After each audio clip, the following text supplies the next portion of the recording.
staccato, accento, tenuto. E todos os compositores falam coisas diferentes. Então, talvez, às vezes, nós temos que saber, talvez o estilo tenha essa marcação, mas vai ser diferente. Ou talvez compositores diferentes têm outras ideias sobre as articulações. Então, é importante saber isso, ter uma ideia já, como você vai fazer a interpretação para todo mundo. E não tem que ser totalmente igual da ideia, mas você tem que ter uma ideia. Eu tinha um professor. Bem, aqui, quando nós fazemos jazz aqui nos Estados Unidos, quando nós ensinamos isso nas escolas e quando nós aprendemos, o pensamento que temos sobre como você toca jazz é que nós escutamos bastante e depois de escutar, vamos fazer dentro de um jeito onde nós tem ideias que são você só tem que saber o jeito, o estilo de tocar e às vezes as coisas de compositores diferentes, mas também porque bastante dos arranjos que fazemos são feitos por outras pessoas, nós sempre sentimos que temos vontade. Então, seja, talvez tenha uma parte que você está tocando e de repente você acha que talvez tenha retorno. É retorno que fala? Tem retorno, mas não faz sentido para fazer esse retorno. Às vezes nós falamos, vamos tirar o retorno, vamos na frente. E fazemos isso sempre em jazz, mas nunca pensei nisso sobre a música orquestral ou música de banda, além de ser um propósito como não vamos fazer retorno, mas também eu nunca vi uma pessoa dizendo vamos tirar essa pessoa aqui, não faz sentido, vamos tirar vamos mudar isso, vamos fazer solo aqui. E bastante de coisa, mas meu professor, ele sempre fazia isso, como era jazz, mas fazia com banda. E o som da banda dele é totalmente diferente de todo mundo. É mais musical, tem mais os timbres do grupo são bem mais ricos, porque ele está fazendo ideias, não somente da partitura só, mas ideias musicais em cima da partitura. E isso é como nós sabemos quando estudamos nossos instrumentos próprios.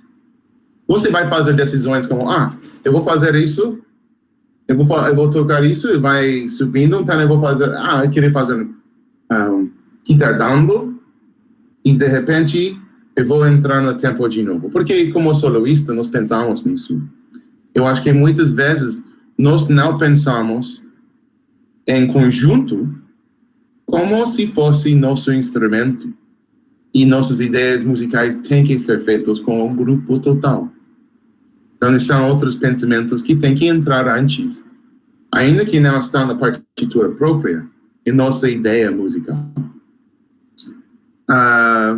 Mais uma coisa a pensar, como isso é mais uma coisa de banda, mas talvez de orquestra também, e às vezes com um coral também, mas substituições, sabe? Se você tem um solo para oboé, mas não tem, quem vai tocar o solo?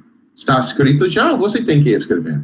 Eu estava em Caxias, lá no Rio Grande do Sul.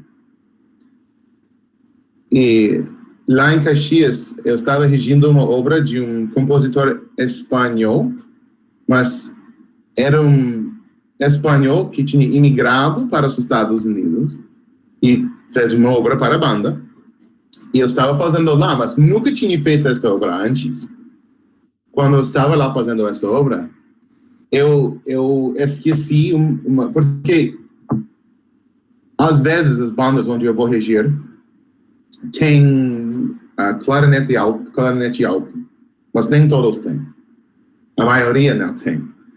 Mas eles não tiverem, e entramos nessa situação onde o compositor tinha feito um quarteto de clarinete 1, clarinete 2, clarinete 3 e clarinete alto. E faltamos essa parte, uma parte importante. Então, desculpa. Então, eu tinha que escrever essa parte para um outro clarinete tocar, para substituir esta parte que estava faltando. E sempre temos que ver essas coisas antes, para que estamos preparados para continuar com a obra. E também, mais uma coisa de preparação musical pelo grupo, e pensando sobre as transposições. Eu já tive várias vezes quando alguém está fazendo uma obra antiga, que tem aquela parte para trompa em mi bemol, mas eles pensam que é isso trompa, mas não é trompa, é aquela, como é que fala? Saxhorn. Sim, isso. Obrigado, David. Então é outro som já, e talvez vamos usar os trompos porque precisamos, mas talvez nossas trompas não sabem fazer a transposição, então talvez nós temos que fazer antes para fazer o ensaio com mais qualidade. Outras coisas em preparar. Eu sei que é bastante de coisa, mas são coisas importantes. Tem pensamentos ou perguntas sobre isso antes de continuar?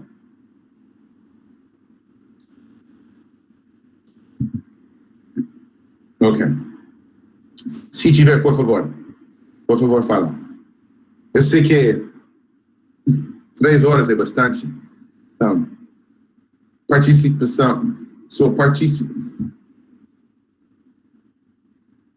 participar tanto. Ok. A segunda parte de preparação, eu gosto de falar que é preparação física, mas isso não é física como corpo e exercícios, mas a situação física de nosso ensaio. Então, Pedro Ribeiro, quando você tem ensaio, onde você tem? Eu ensaio numa quadra. E é bem ruim porque o som vai reverberando, então é bem complicado. E tem problemas com vento lá? Às vezes sim, dependendo do dia, a gente acaba tendo muitos problemas. A cidade inteira acaba escutando o ensaio da banda. E vocês têm estante e cadeira? Sim. Às vezes usa, mas a maior parte a gente faz o ensaio em pé mesmo. Okay. Porque como é uma banda marcial, né, a gente acaba ensaiando em pé. Ok. E não posso ver todos os nomes aqui, mas quem era que estava fazendo aquele grupo de câmara? O compositor. Está aqui ainda? Estou aqui, sou eu. Thiago. Isso. Onde você faz ensaio? Eu fazia ensaio no conservatório da cidade de Pelotas. Tem um conservatório aqui, né? A gente usava o auditório do conservatório. E lá no conservatório já tem estante e cadeiras? Tem as estantes. Cadeira e estante, tem um piano lá também. Muito bom. Está afinado o piano? Sim. O pessoal faz recital lá, né? O pessoal da faculdade. Muito bom. Claro, não é uma afinação perfeita, né? Mas dava lugar. Eu sempre penso, o piano está afinado ou eu de vez em quando? Pois é. Muito bom.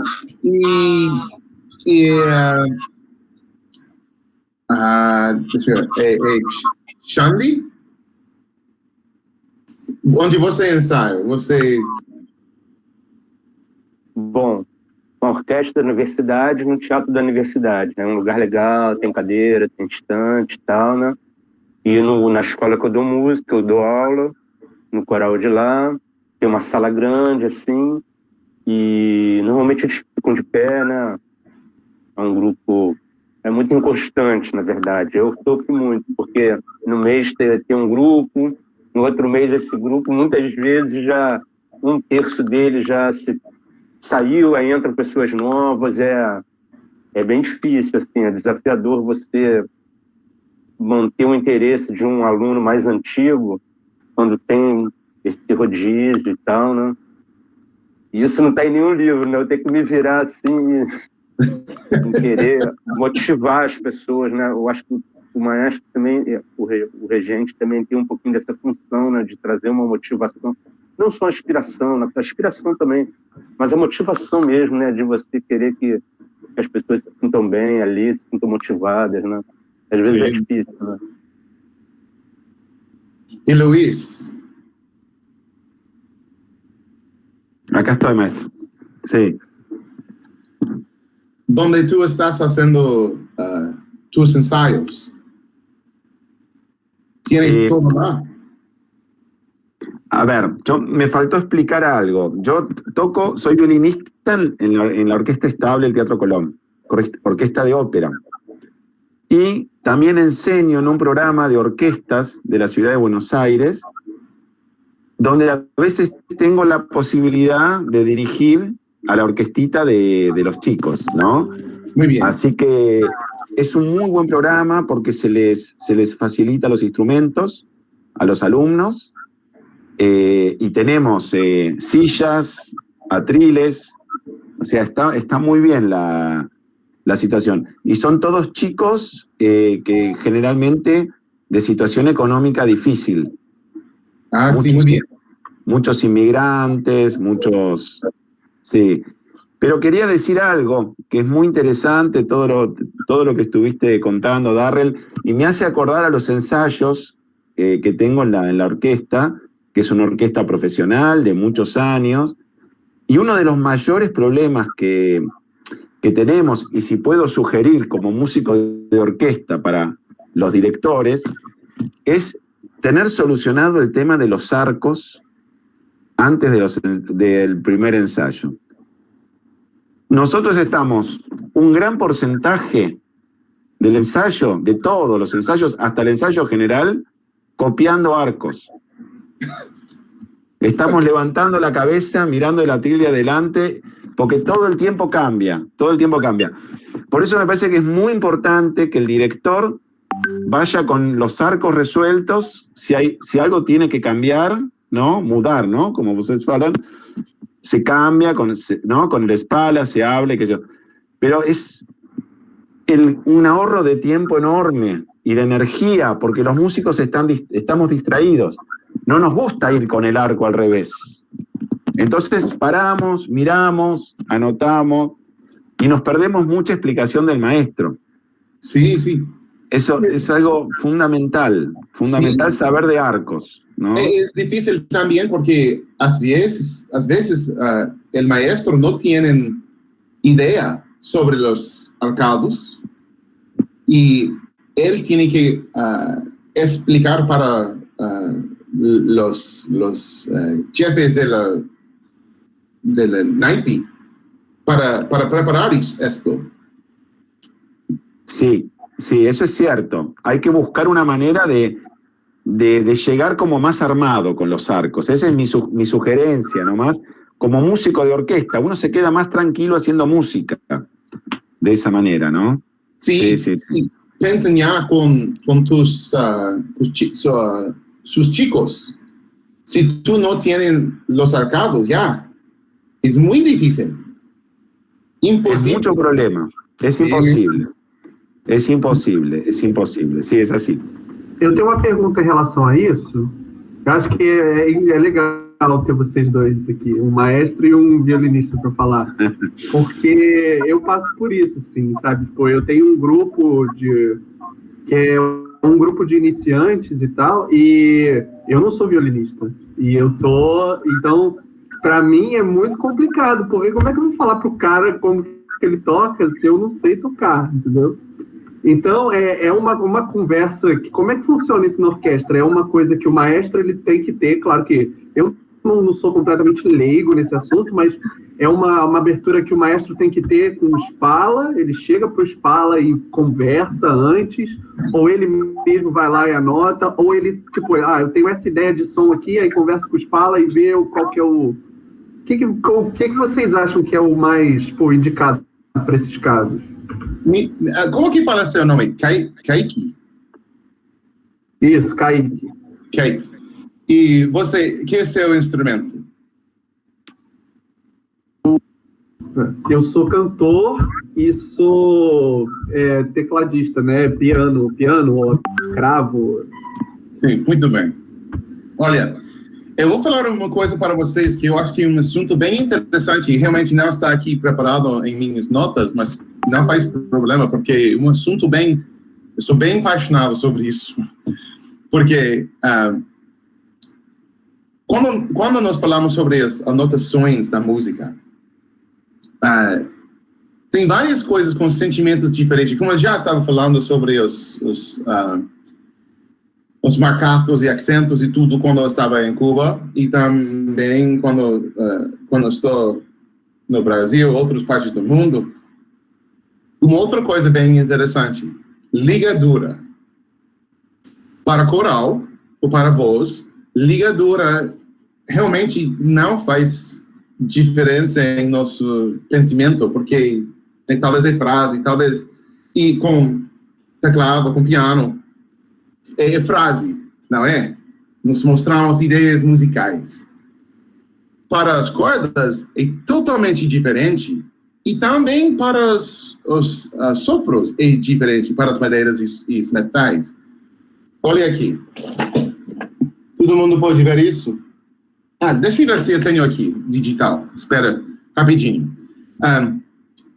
Eu penso bastante neste assunto, porque, como eu disse no início, minha esposa é violoncelista. E ela faz porque nós somos casados quase 20 anos já, e falamos bastante sobre este assunto, porque sempre tem ideias diferentes sobre esta coisa. Então, deixa eu mostrar isso. Isso vai ser interessante, eu acredito. Ok. Estou abrindo isso aqui. Deixa eu ver se eu posso compartilhar com vocês.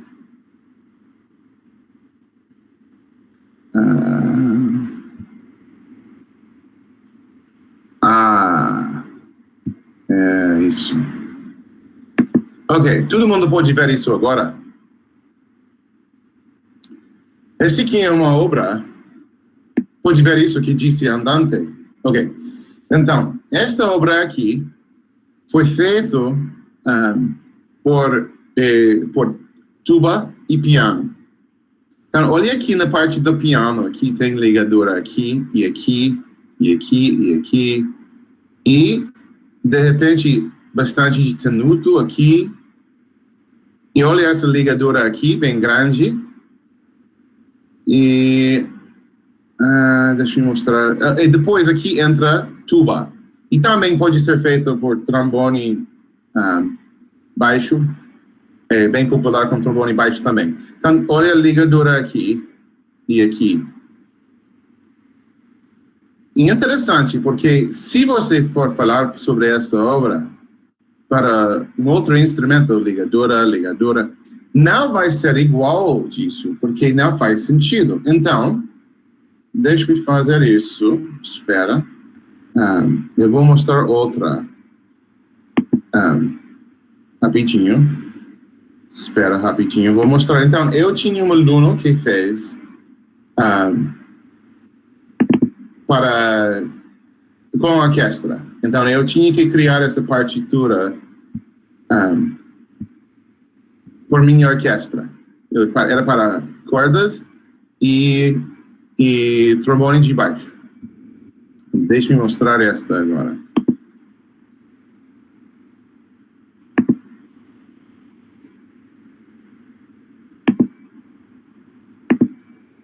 Pode ver agora? Ok. Então, essa aqui agora, olha aqui que está escrito aqui, com ligadura e tenuto juntos. Eu vou falar sobre isso rapidinho. Mas a ligadura já é diferente do que a parte do piano. A razão... Deixa eu fazer mais uma coisa, desculpa. Eu vou... Para que eu possa pular entre os dois.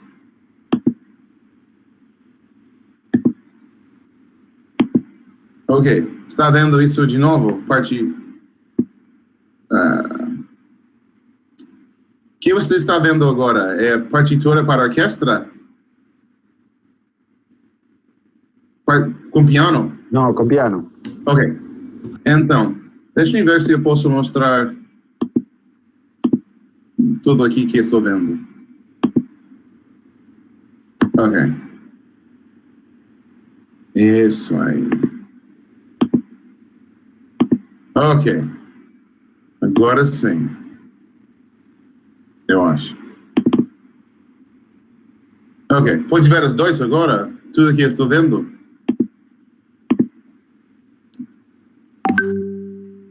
Ok. Isso aqui é partitura para piano. Isso aqui no outro lado, desculpa, é partitura para orquestra total. Então, aqui no início, olha aqui, nós temos ligadura aqui na Ana Cruz, temos ligadura em 1, 2, e 3 e 4 juntos, e com essas notas de... Como que fala isso? Grace notes. Apogiatura. Isso, a partitura, obrigado. Então, olha aqui na parte da orquestra agora. Olha, a ligadura na Ana Cruz, mas depois, ligadura por 1 e 2, e 3 e 4. Isso aqui, ligadura com tenuto. Então, Kalik, para sua pergunta, a razão de colocar isso aqui, como eu falei, é uma coisa diferente entre os dois, é que a ligadura para as cordas significa uma notação de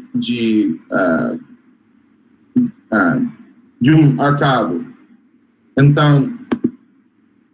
Então, a ideia é a seguinte: se tiver ligadura, nós estamos dizendo que o arco vai em uma direção. Então, todas as notas embaixo da ligadura é um arco. Então, se fosse uma frase como no piano, seria 5 compassos com isso. E vai para sempre, não tem jeito de fazer isso, é impossível. Então, esse tipo de notação, como eu fiz nessa partitura da orquestra, é importante porque essa ligadura está explicando que todo mundo vai para baixo e em 3 todo mundo vai para cima. E também, você viu que tem 2 notas na melodia da primeira violino, que tem tenuto. Tenuto embaixo de ligadura para sopros quase significa nada. É como sopros sempre ficam confusos quando eles têm, com confusão, quando você tem ligadura e staccato, e ligadura e tenuto. Sempre dá uma confusão. Cada vez que estou trabalhando com banda e tem essa anotação, todos os alunos ficam com essa rosto. Sabe?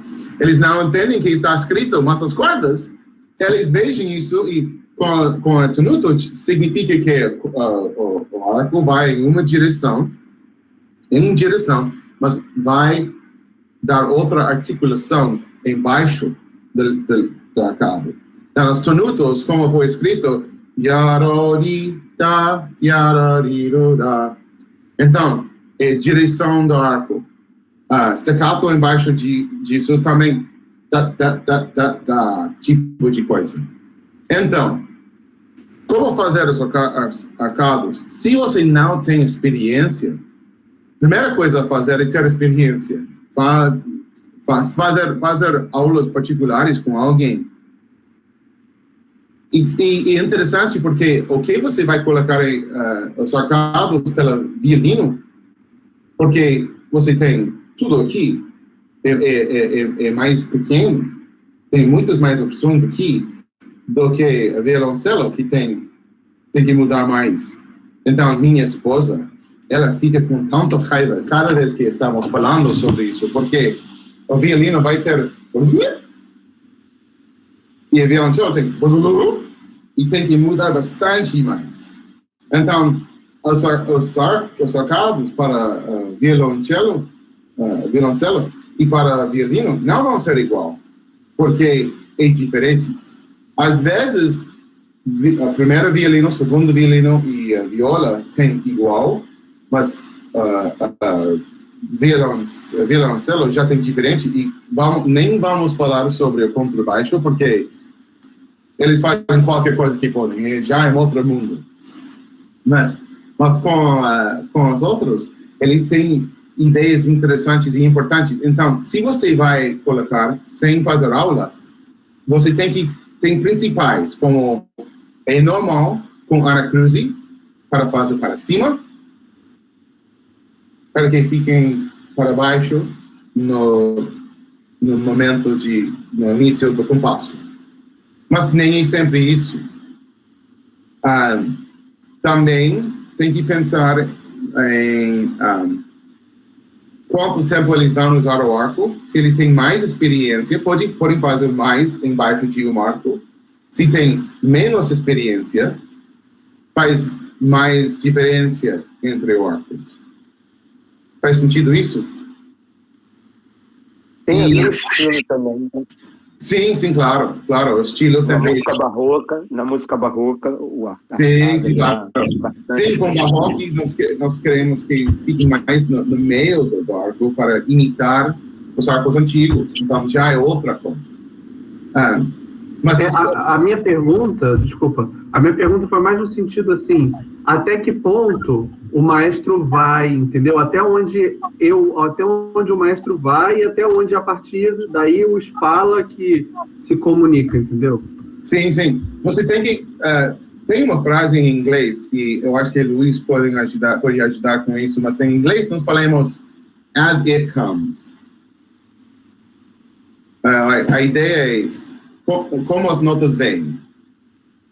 Porque se não tiver uma ligadura, e se não tiver algo específico diferente, só vai como vem. Então, todo mundo vai para cima, e não tem que anotar tudo mais, aí só vai. Então, quando chegar num ponto diferente, onde você precisa explicar, porque talvez você vai para cima, e na próxima nota, sem ligadura, vai para cima. Então, talvez seja 1, 2, 3, vai para estilo, pode marcar isso com 2 para cima, a notação, ou pode fazer ligadura staccato, com 1 para cima, para mostrar isso. Mas a notação é quando tem algo específico, e nós não estamos dizendo que não pode fazer mudança durante o ensaio, só que você precisa um ponto de início para iniciar. Se não tiver isso, fica bem difícil. Como o Luiz estava dizendo, olhando para a estante em cima para anotar.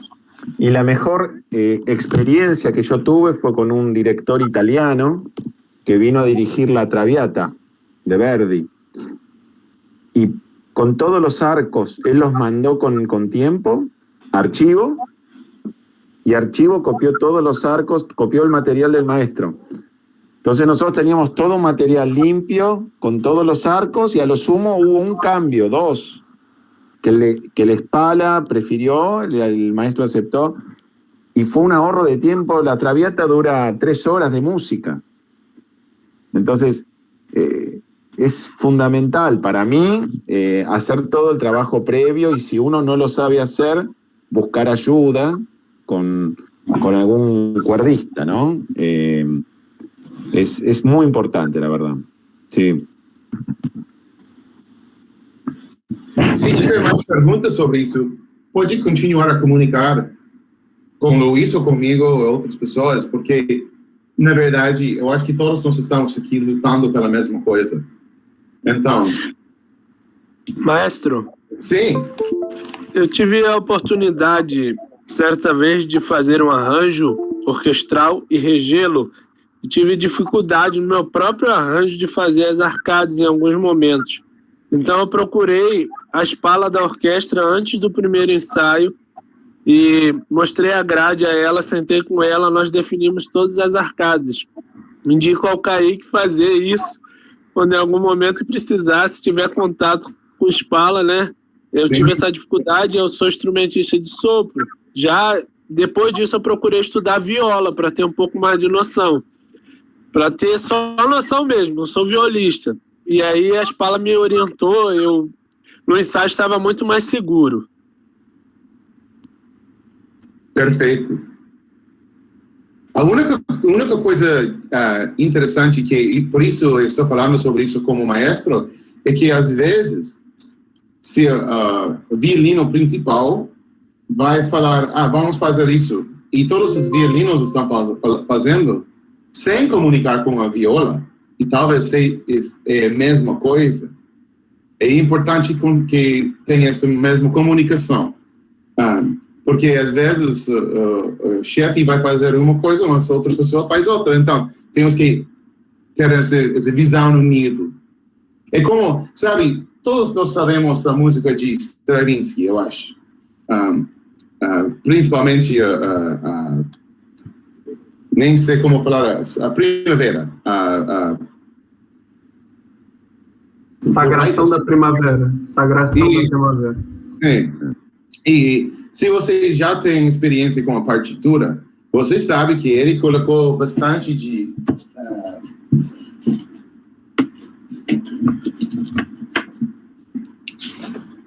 tem pouco parte de arco, de cordas, antes de chegar naquele ponto bem famoso. Esta parte aqui.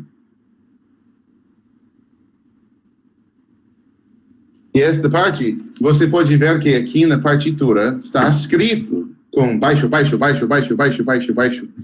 E normalmente, se você for ver isso, antes de fazer a primeira, eu acho que deve estar lá na França, quando todo mundo em Paris estava vendo isso pela primeira vez, eles pensaram, não, vamos fazer baixo, cima, baixo, cima. E, com certeza, Stravinsky disse não, o sentimento é mais pesado, tchan, tchan, tchan, tchan, tchan. Mais barulho, quase não é música, só é barulho, tchan, tchan, tchan, tchan. Então, para colocar isso aqui, para todo mundo ver, muito importante, porque nós sabemos que todas as pessoas tocando viola querem fazer ra, ra, ra, ra, ra, ra, mas, na verdade, mais agressivo.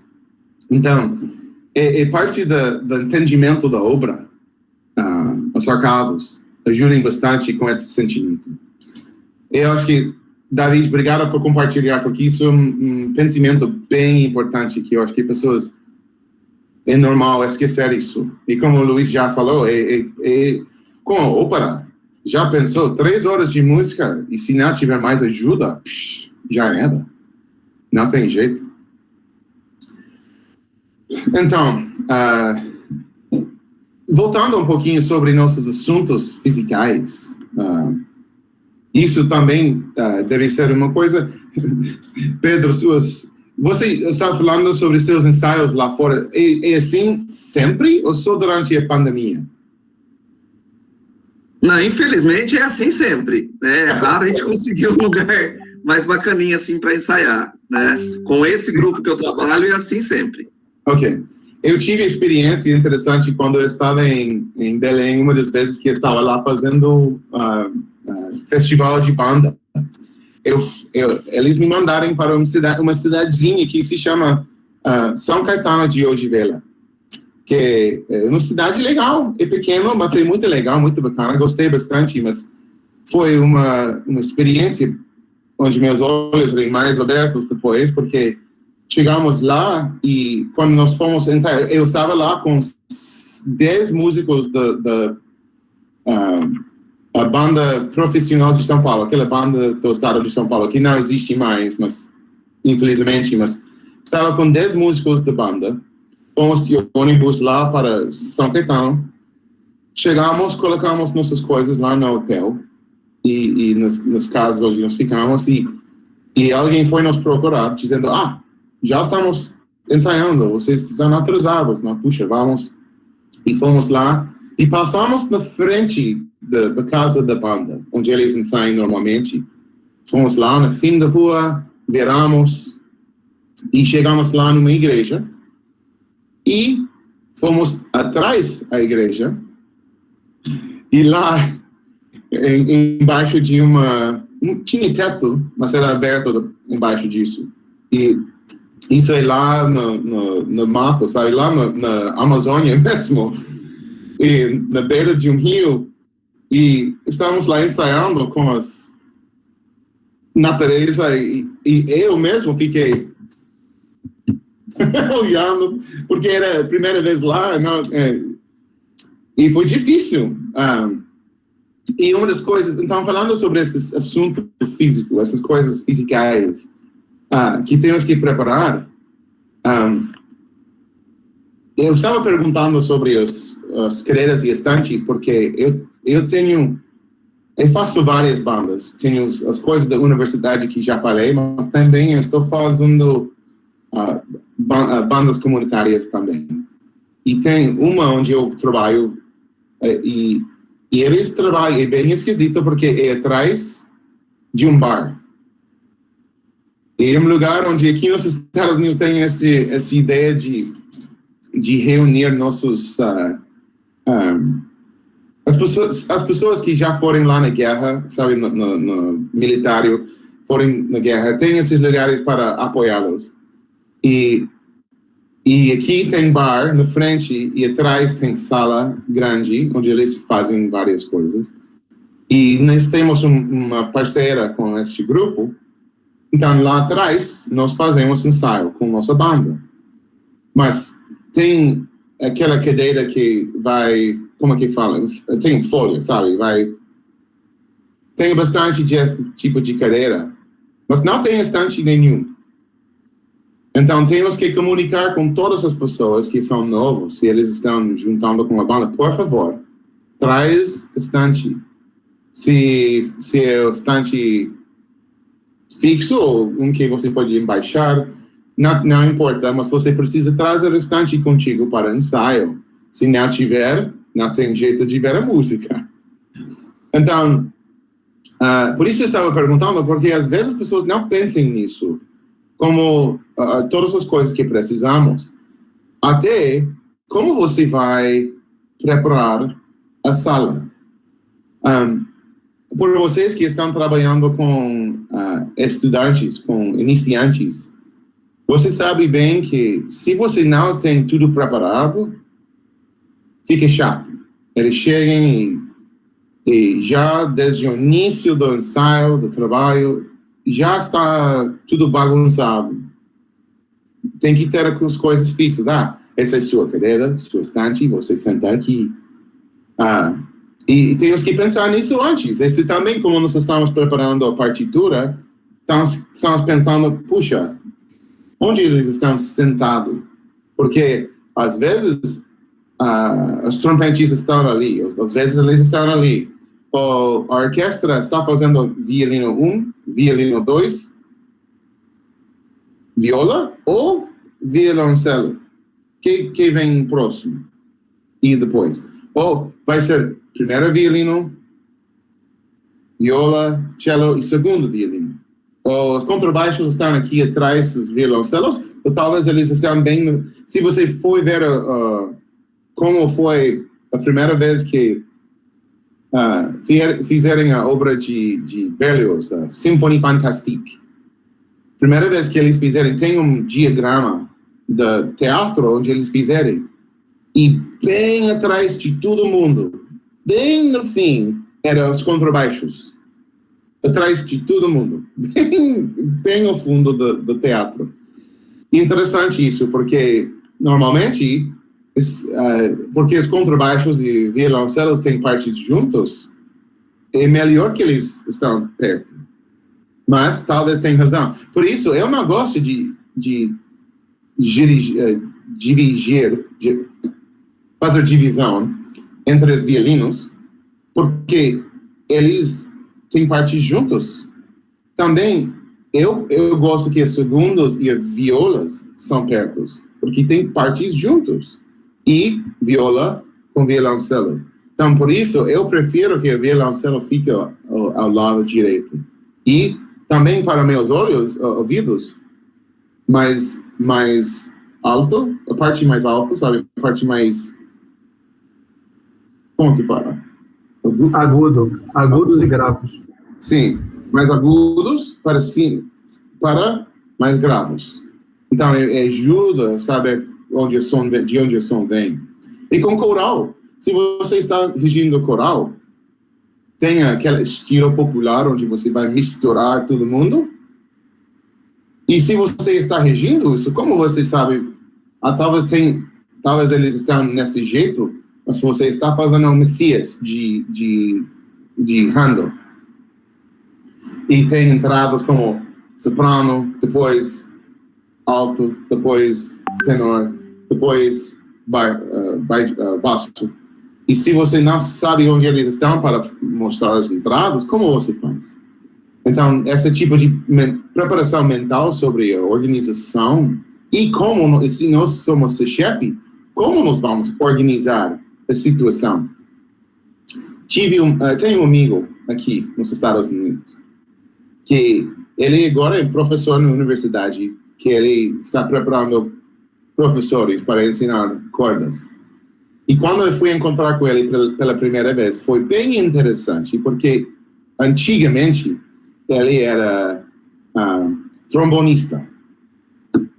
E ele queria sempre ser professor na escola pública, de fazer marching band, banda sinfônica, jazz e tudo a nível mais alto.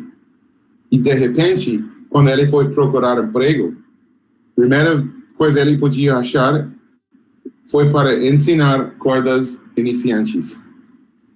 Então, durante seu estudo, foi preparado a fazer isso. Ele tinha sabedoria como fazer. Em princípio, ele tinha um ano de estudar esses instrumentos um pouquinho, bem básico. Então, ele pensou, puxa, eu posso fazer. Mas uma coisa que ele me falou, que eu aprendi dele, foi com os iniciantes. Olha, nós sabemos disso. Com instrumentos, se você... Pensa nisso rapidinho. Se você está fazendo aulas particulares, já sabemos, o professor está com o aluno e vai estar lá no lado, sempre ajudando. Você pode tirar a parte do instrumento e colocar assim, tal. Se é clarinete, sabe, essa parte, é palito e tudo mais. Explicação. Atrás, com clarinete, palito vai na boca primeiro para molhar e vai colocando o instrumento juntos. Todas as instruções, é isso mesmo? Instruções básicos explicados. Mas se você está ensinando um grupo de iniciantes, como 20 pessoas, que nunca teve experiência antes com o instrumento, isso já é outra coisa, mais complicado já. Então, com ele ensinando essas cordas iniciantes, ele iria estar lá na porta. Os alunos chegarem, e ele falou, fica na fila aqui. E disse, ok, vamos entrar na sala e ninguém vai falar nada palavra, nenhuma palavra. E vai para a sua cadeira. E ele foi abrir a porta, eles foram entrar e sempre tinha uma criança que queria falar. E ele falou, desculpa, mas todo mundo vai voltar agora lá. Vamos ficar na fila outra vez. E agora vamos entrar juntos, sem falar nada. E ele disse que durante a primeira semana do ano da escola, ele tinha que fazer isso várias vezes. E é difícil, sabe? É chato, não é muito divertido. Nós não somos músicos para falar sobre ficando na fila. Mas ele foi explicar isso. E finalmente ele disse, ok, quando eles chegarem a fazer isso com sucesso, ele disse, ok, agora você pode colocar, como é que fala, a capa do instrumento, a capa com o instrumento dentro, lá no chão, na frente de você. Ele disse, mas com instruções, não abra, só coloca no chão na frente, não abra. E sempre tinha uma criança que queria abrir, não, fecha, coloca de volta e senta de novo. E agora, vai buscar o instrumento, coloca na capa no chão. E quando eles conseguirem fazer isso, foi o quê? Abrir sem tocar o instrumento. E você pode perceber o ritmo aqui. Mas chegou na hora de colocar o instrumento em cima, mas por causa da situação, como ele sempre estava explicando, cada passo bem básico, eles aprenderem, nós temos que fazer exatamente como ele está explicando. De repente, chegou na hora, quando eles começaram a tocar, ele podia falar, não toca mais, eu preciso dar a explicação, coloca o arco no seu mão, no rosto. E ele vai explicar. E coloca de novo. Então, ele tinha controle da situação, mas também, coisa provavelmente mais importante, é porque ele estava falando sobre essas coisas que tem que ser exatamente como ele explicou. Quando ele disse, quando você coloca a mão aqui com o violino, não pode colocar aqui. Tem que ser assim. Se você vai fazer assim, vamos fazer de novo, vamos colocar, iniciar outra vez. Então, os alunos aprenderem como fazer correto, porque ele sempre iria voltar atrás. Ele disse, depois de fazer isso, quando chega, desculpa, a Sol está bem bravo agora.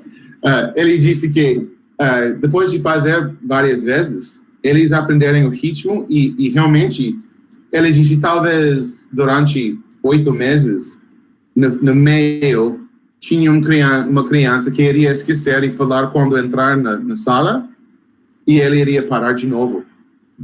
4 meses dentro do trabalho, para, coloca tudo de volta, vai fora. E ele era bem, mas ele também, foi interessante porque na situação dele, ele estava ensinando numa escola iniciante. Essa escola pública, mas cordas iniciantes. Mas depois ele continuou a fazer isso, mas começou a fazer também a orquestra na escola pública mais alta, onde os iniciantes dele agora eram parte da orquestra grande, sinfônica. E a orquestra sinfônica dele era muito bom, sabe? Porque todos os iniciantes saberem tudo. Mas ele tinha feito um plano que depois, muitos anos, tinha sucesso, sabe? Então, ainda que se fosse uma experiência com iniciantes, ou nosso próprio grupo de câmara, ou uma banda sinfônica, tendo esse plano antes, é bem importante, sabe? Pensando antes, eu vou colocar todo mundo aqui, eu quero que eles... E às vezes, quando eu vou fazer, vou reger como maestro convidado, às vezes, pessoas, quando eles vão me chamar, vão falar, nós sentamos assim. Mas, às vezes, eu já tive experiência onde eles dizem, o que você quer, a situação? Como você quer que eles vão sentar? E eu quero compartilhar uma coisa com vocês. E se você não faz banda, por favor, dá licença, porque é a única coisa que eu podia buscar rapidinho. Mas talvez, se vocês vêm semana que vem, eu posso mostrar mais com outros conjuntos. Mas eu vou compartilhar com vocês pensamentos sobre como nos sentamos. Porque, às vezes, nós fazemos coisas sem pensar na razão. Então, dá licença rapidinho, eu vou mostrar isso. E espero que ajude um pouquinho. Então...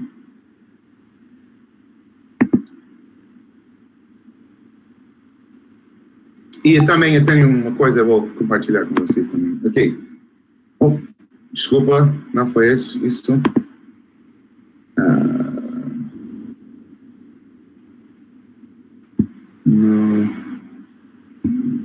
aí.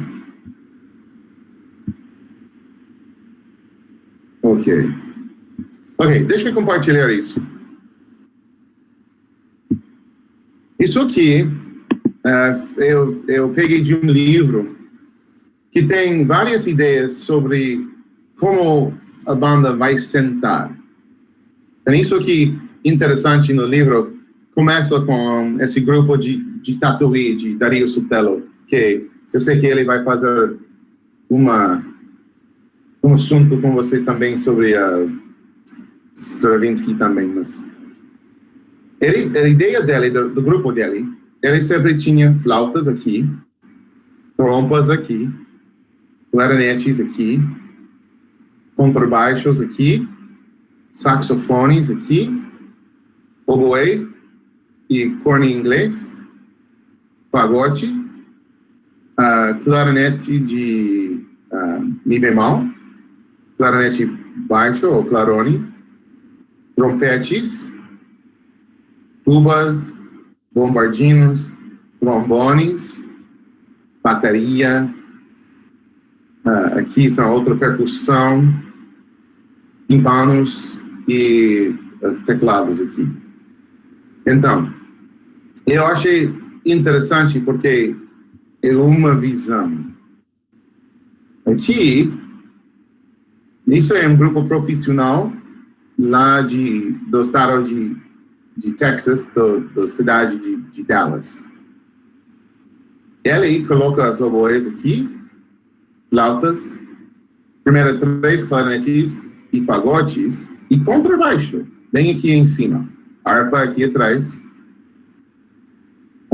corno inglês, piccolo, clarinete de mi bemol, e os 6 mais clarinetes aqui, clarone e clarinete alto ou clarinete contrabaixo. Aqui são trompas, aqui são saxofones, não está escrito aqui, mas saxofone alto, tenor e barítono. Aqui são mais 3 clarinetes, aqui bombardinos, as tubas, trombones, trompetes e teclados aqui, caixa aqui, pratos, bombo, timpani e aqui piano bem em cima. Já é bem diferente. Esse é um outro grupo profissional, mas bem tradicional. Aqui com flauta e os palitos dobros aqui, clarinetes e trompas. Isso é clarone e fagote. Saxofones aqui, tuba, eufônio, trombone, trompete, percussão aqui atrás. E tem variações disso. Isso é um grupo de Japão. Já é diferente. Esse é um grupo aqui nos Estados Unidos de Texas. Que, olha aqui, as trompas são aqui para o lado direito. Bem interessante isso. Isso aqui tem trompas e saxofones lado a lado aqui.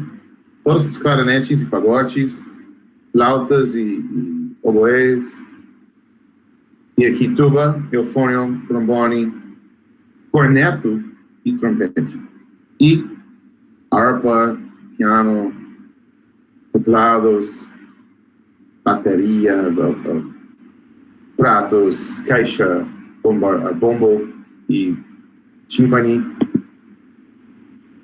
Esse é um grupo de universidade, tem oboé, flauta, clarinete, fagote, trombas, e aqui tem corno inglês, piccolo, aqui, olha, aqui piccolo é atrás, mais clarinetes e clarinete de baixo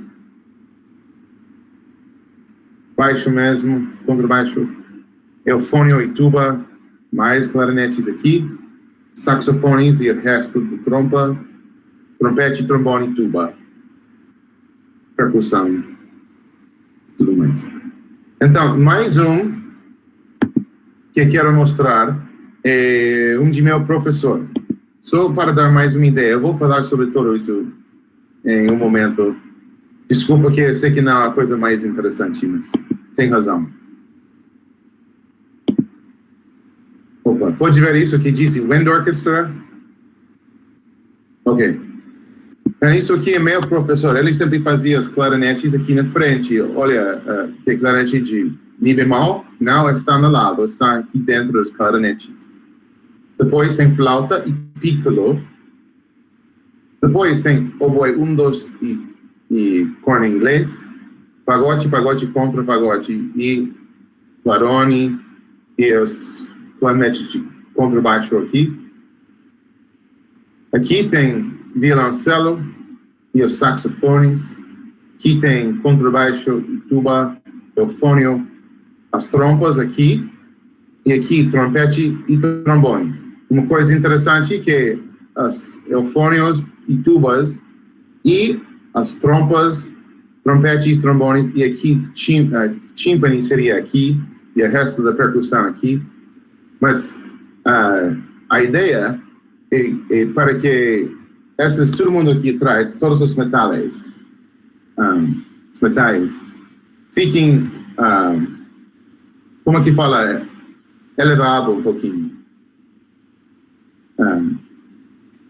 Então, a ideia é a seguinte, com todas essas várias ideias, todas as pessoas têm as razões onde eles vão colocar os membros do conjunto.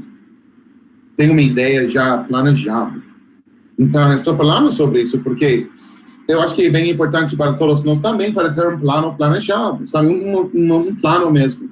Não só chega e fazer decisão no momento, mas como, eu acho que é importante que a piccolo e a clarinete de mi bemol fiquem juntos, fiquem perto, para que eles possam escutar um e outro.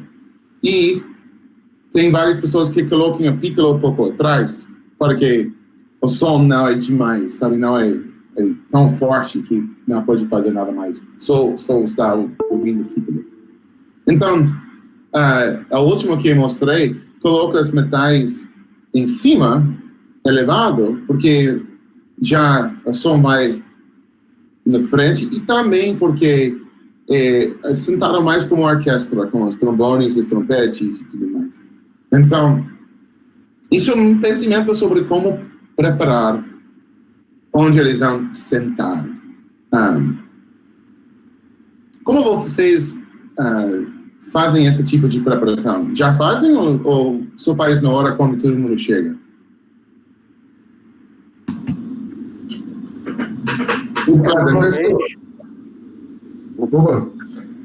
Professor, a minha experiência é a seguinte, eu tenho uma noção tão clara disso, meu grupo é pequeno, mas até a pandemia, né? Começou a pandemia, a gente está fazendo um trabalho online e é outra história. Mas eu sempre chego na escola, a rotatividade é grande. Quando tem uma grande representação, eles pegam as estantes das salas todas, tudo vai lá para baixo, né? Então, eu faço um trabalho que eu acho que todo mundo aqui deve fazer, trabalhos que não são não são nossos, né? Que é chegar antes e verificar e eu pego a mão na massa, eu carrego o estante, eu acho que muita gente deve fazer isso, carregar a estante e deixar o ensaio impecável, porque esse tipo de, realmente, otimiza demais o tempo, é uma preocupação a menos, uma preocupação muito grande a menos, que é faltar material. Eventualmente, quando falta, paciência. É a base do improviso mesmo, né? Infelizmente. É isso aí, obrigado. Quais outras cidades? Quando eu penso em distribuir, assim, no coral, eu vou fazer assim, falar um pouquinho mais dos grupos que eu já trabalhei mais, né? Às vezes você encontra alguns detalhes, né? Tudo bem, eu acabo fazendo aquela divisão mais clichê dos corais, assim, né? Homens, mulheres e tenor, baixos atrás, vozes mais graves atrás e tal, blá, blá, blá. Mas, assim, existe uma certa dinâmica, porque dependendo do grupo coral, é muito comum, acho que assim, num coral, diferente de uma orquestra, eles ficam amigos, rola uma intimidade, é diferente um pouco de músicos assim, profissionais, uma orquestra e tal. Normalmente no coral são mais amadores, pessoas mais maduras, quer dizer, no meu caso, tá? Então o que acontece? Todo mundo aqui tem que dar beijos.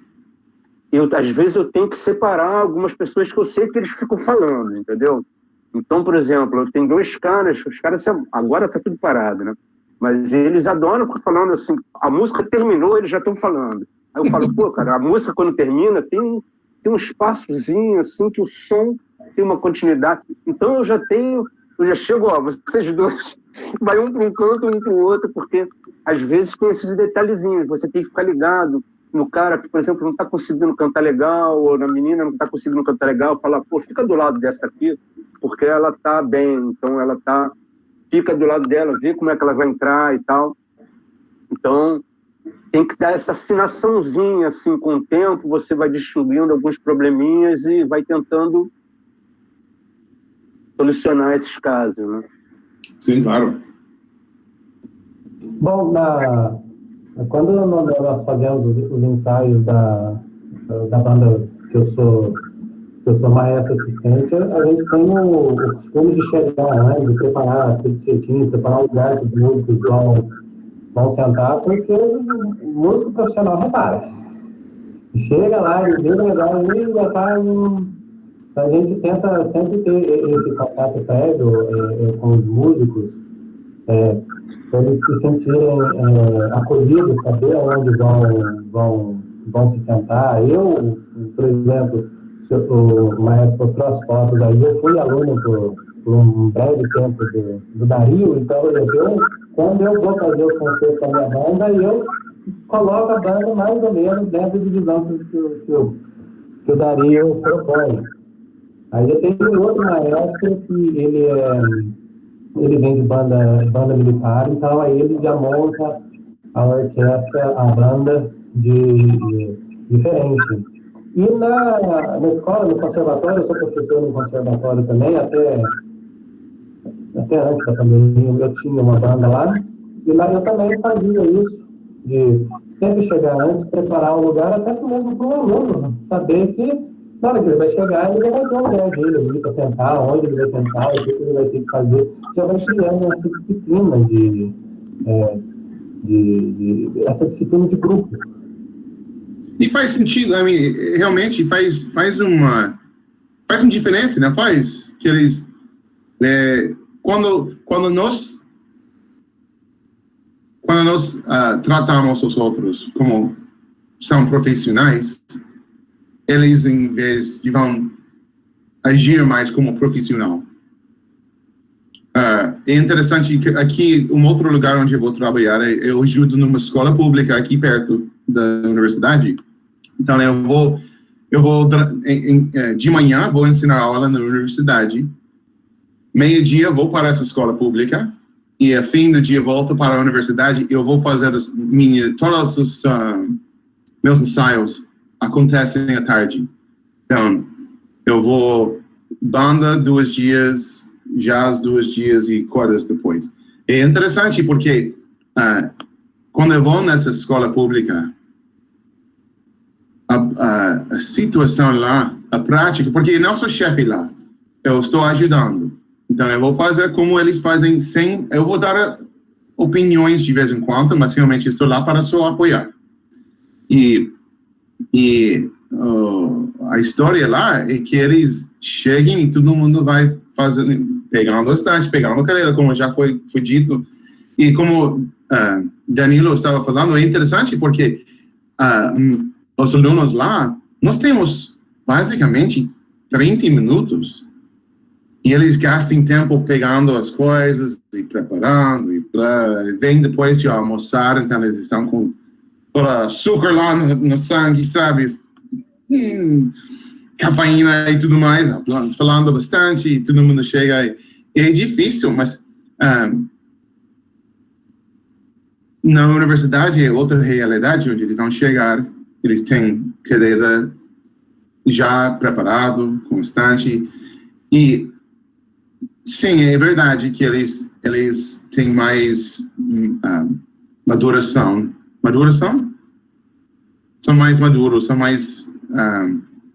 Mas também... Maturidade, obrigado. Mas também eles realmente estão lá porque o assunto também é diferente. E eu sei que quando nós preparamos as coisas antes, o que acontece depois sempre é melhor, sempre. Eu acho que vocês que já falaram também teve essa experiência, que acredito que realmente ajuda bastante. Mas, é só um outro apontamento aqui que eu vejo muito, acho que pelo menos quando estava antes da pandemia, eu vi a diferença entre o grupo que a gente toca, um grupo até semi-profissional, né, amador semi-profissional, e quando os alunos. Então, quando eu estou fazendo um ensaio, por exemplo, aí está faltando um ali, eu não deixo espaço vazio, completo, vai passando para frente, aí vai ficando as laterais e os turnos. Então, quando é a orquestra de semi-profissional, o músico chega assim, acha estranho e não gosta de sentar no fundo para depois ir para o lugar. Já criando, o jovem não, pegou, olhou, ele sabe, senta lá, começa a tocar, porque quando tiver o intervalo, ele vai vir para o local dele. Sim, é interessante, eu faço isso é bem normal comigo com as cordas, quando alguém está faltando para ficar mais na frente, e quando as pessoas chegam atrasadas, fiquem bem chateadas, porque, você está sentado, eu tinha que falar várias vezes, não, você não pode mudar todo mundo porque você estava atrasado, você senta atrás agora, culpa é sua.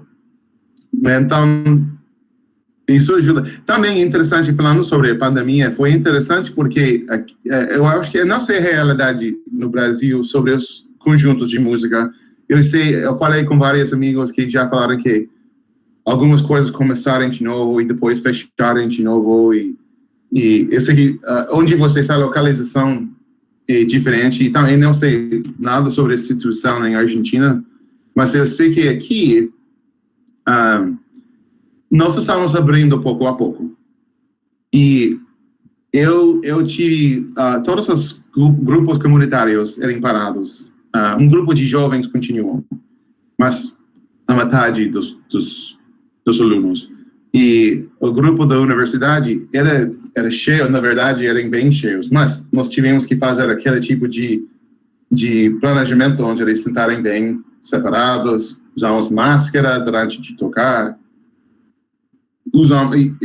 e tivemos máscaras especiais com abertura para colocar a bocadura lá dentro, usamos sistemas de limpar o ar, usamos aquela coisa para máscara pelo instrumento também. Então era um pouco chato, mas onde você sentar, a cadeira e a estante era bem importante. Você senta aqui, chega e senta aqui. E eu estou interessado a ver depois se eles vão continuar com esse, se voltarmos para o normal, mais ou menos, no ano que vem. Eu vou estar bem interessado a ver se eles continuam com esse mesmo pensamento de chega, senta em minha cadeira, tudo preparado. Vamos ver. Estou esperando. Eu participei quando eu era criança, eu participei de um coral de meninos, né? Até conhecido no Brasil e tal. Os Canarinhos, não sei se vocês conhecem. E aí chegava lá, o negócio era assim, a gente tinha o nosso lugar e toda semana era um programa diferente, porque a gente cantava na missa lá, né? Então aprendi um repertório todo diferente a cada semana. E aí no primeiro ensaio da semana, na segunda-feira, a gente tinha um escaninho, que é um lugar onde tinha as pastas, assim, cada um tinha um número, pegava a sua pasta, com todas as músicas, já tudo certinho, terminava, botava lá, sabe? E tudo bem regradinho, assim, e isso dá um senso de pertencimento, sabe?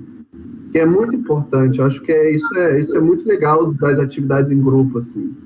É um cuidado, né, que a gente sente. Sim, claro. E você se sente que...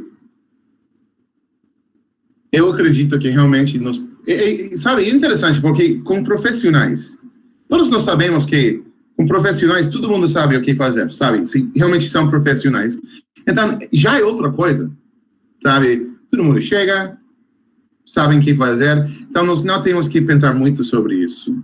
Mas quando nós estamos um pouco mais iniciante, e quando nós estamos trabalhando com essas pessoas, é bem importante que nós tenhamos essa preparação. E ainda com coral, que você estava nível mais alto, ainda assim, nós temos esse... E como a Luísa estava falando, se for uma situação profissional, nós temos essa... nós esperamos que todo mundo vai nos tratar como nós somos profissionais. Então, quando não acontece, é bem chateado. Então, esse jeito de preparar e estar tudo pronto, sabe, é interessante. Aqui nos Estados Unidos tem pensamento que se você... como que fala? Se você é músico, mas você trabalha só sem um grupo fixo, mas você faz isso. Aqui em inglês é freelance. Igual, ok. Então, se você é esse tipo de músico, tem mais ou menos uma lei que eles vivem, que tem 3 pontos como triângulo. E 2 dos 3 tem que parecer uma situação legal. Os 3 são, primeiro, a música tem que ser música que você realmente quer tocar. Ou os músicos com quem você vai trabalhar tem que ser os músicos mesmo têm que ser pessoas legais, que você quer estar com eles. E terceira, tem que pagar bem. Então, se você tem 2 dos 3, vale a pena. Então, se você gosta bastante da música e os músicos, já é legal, vamos fazer. Então, com minha esposa, ela gosta bastante de tocar quarteto, sabe, de cordas. Então, se ela tem amigos que querem tocar quarteto e todos são músicos legais e pessoas que ela gosta, vamos fazer sem reserva. Mas se a outra pessoa está buscando músicos bem legais, que toquem bem, mas são pessoas chateadas, nem importa a qualidade da música mesmo, se as pessoas são chatas e não está pagando, ela não vai fazer. Então, é igual que se as pessoas são legais e pagam bem, talvez você vai considerar tocando música ruim, porque paga bem, as pessoas são legais. Ou se você está num assunto onde paga bem e a música é muito legal, mas você não gosta dos outros músicos, ainda vale a pena porque você está recebendo e tocando música muito boa. Então, como se é uma orquestra que está pagando para ter como minha esposa, outra vez, ela fez uma orquestra da Messias, com essa coral. Estava pagando bem, ela gosta de tocar esta obra, então ela nem sabia quem eram os outros músicos, mas vale a pena tocar, porque... Então, esse assunto de preparar os nossos ensaios e tratar os outros com respeito, eu acho que é parte disso. Se nós pensarmos nisso um pouquinho, talvez, como na situação de Tiago, onde ele é compositor, ele está chamando pessoas a tocar. Talvez ele não tenha dinheiro a pagá-los, mas se eles são pessoas legais, todo mundo gosta um e outro e gosta de apoiá-lo com a sua música, já é uma situação legal. Então, se você continuar a tratar eles com respeito, eles vão continuar. É como todos vocês já têm essa experiência onde você vai tocar num ensaio, mas o ensaio vai começar bem atrasado. E quando chegar na hora de terminar, porque começarem atrasados, eles vão continuar ensaiando depois da hora. É a coisa mais chata do mundo, sabe? É muito, muito sem graça. Então, é importante que essas coisas fora da música, que tratamos. Então, com meus alunos lá na universidade, principalmente com a banda, eu sempre começo na hora, sem faltar. Nós começamos na hora. E terminamos na hora. E eu tento de falar para eles antes, porque às vezes eu vou fazer música de câmara, um pouco maior, mas não é banda completa. Então, eu vou tentar avisá-los. Quando você vem, sabe que nós vamos fazer essas obras primeiras, e depois, se você não toca a música de câmara, pode sair do ensaio. E eles sempre falam para mim que eles gostam disso, que eu vou dar eu vou preparar eles a saber quando eles vão terminar o ensaio. Então, eles não têm que pensar, vou estar lá 2 horas, mas realmente é 1 hora só, então eles podem planejar melhor. Então, esse tipo de respeito é muito importante. E mais uma coisa sobre preparação. Já falamos bastante sobre arcados na parte para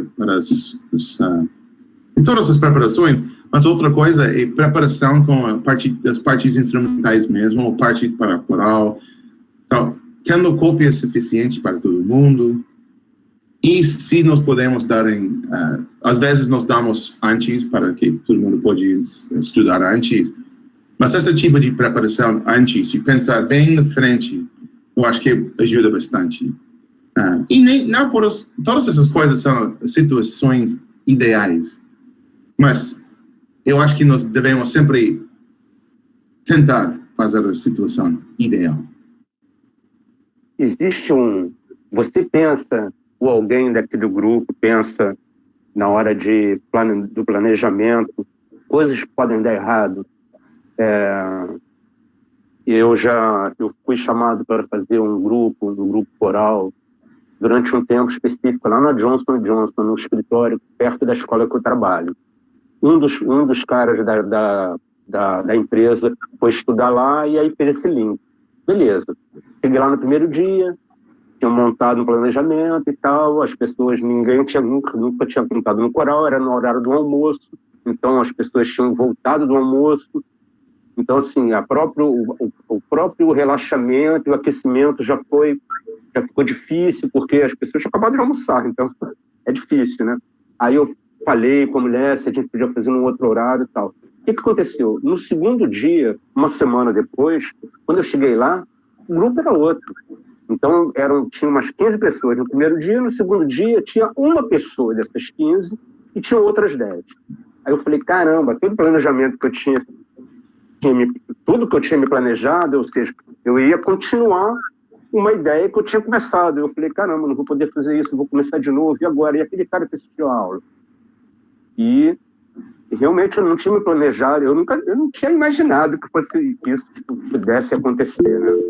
Eu já sofri de tudo, eu já tenho assim, falta de luz, né? O pessoal está ensaiando, vai ter uma apresentação próxima e acabou a luz.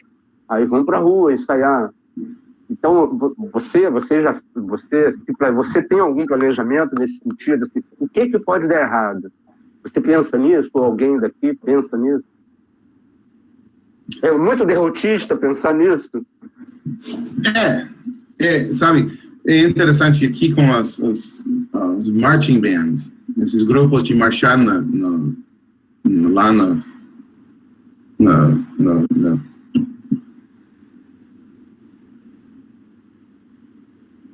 esqueci a palavra, desculpa. Lá no campo, sabe? Eles vão lá no campo a marchar e tudo mais.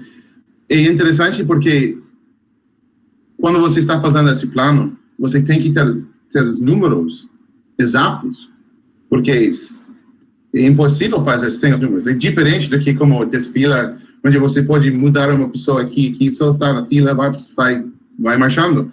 Mas isso, quando está fazendo um desenho lá no chão, e falta 3 pessoas, de repente você não tem desenho mais, você tem bagunça, é muito difícil. Então, uma das coisas que eu aprendi que quando nós tratamos esse tempo de pessoas com respeito,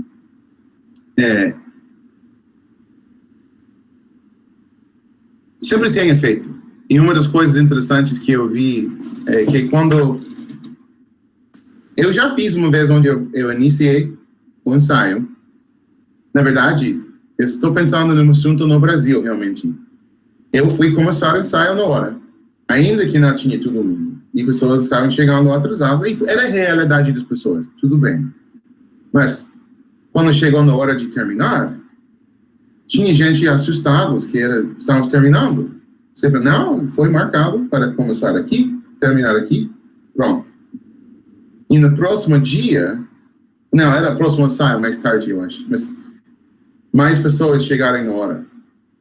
E no próximo dia, ainda mais chegarem na hora, porque eu falei, não, eu vou iniciar e terminar. E se nós não conseguirmos aprender tudo o que estamos planejando fazer, vamos cortar algo, vamos tirar uma música, vamos mudar as coisas, mas vamos trabalhar nessa situação mais profissional. Então, eu acho que é uma coisa bem poderosa, realmente. E falando sobre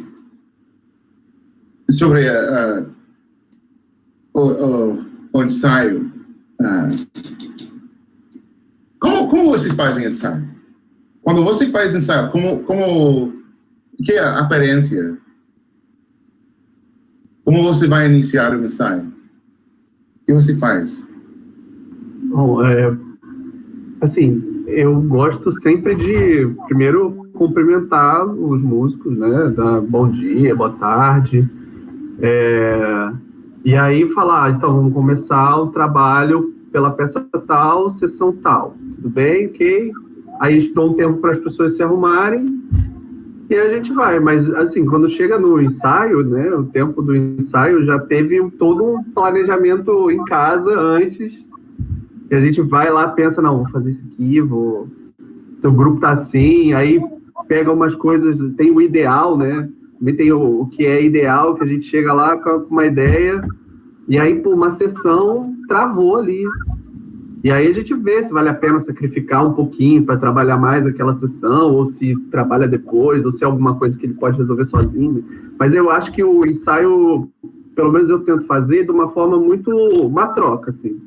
Então, tem o que eu levo para o ensaio, que eu estou disposto a fazer, mas tem que ter ali também se isso encontra respaldo no grupo, né? Se o grupo está preparado para fazer aquilo, e se não está, a gente vai pensando maneiras para chegar naquilo, assim, sabe? Então, é meio isso, não fico tão preso, até porque o grupo não permite, né? Se eu ficar tão preso assim no ensaio, eu acho que não rende.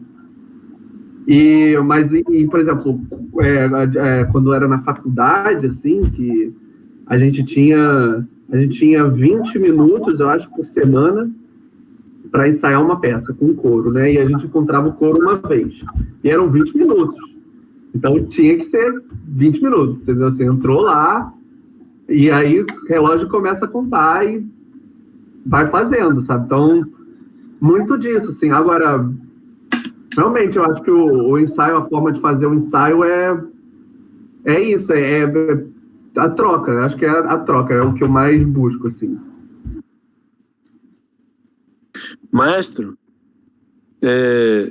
uma coisa que eu aprendi com o tempo, eu iniciei a reger totalmente amador, como falei, né, na igreja, desde os 14 anos, mas uma coisa que eu aprendi a fazer, e aí vai de cada grupo, cada conjunto que nós vamos estar regendo, é perguntar, antes de iniciar o ensaio, eles tendo acesso à partitura, obviamente, né?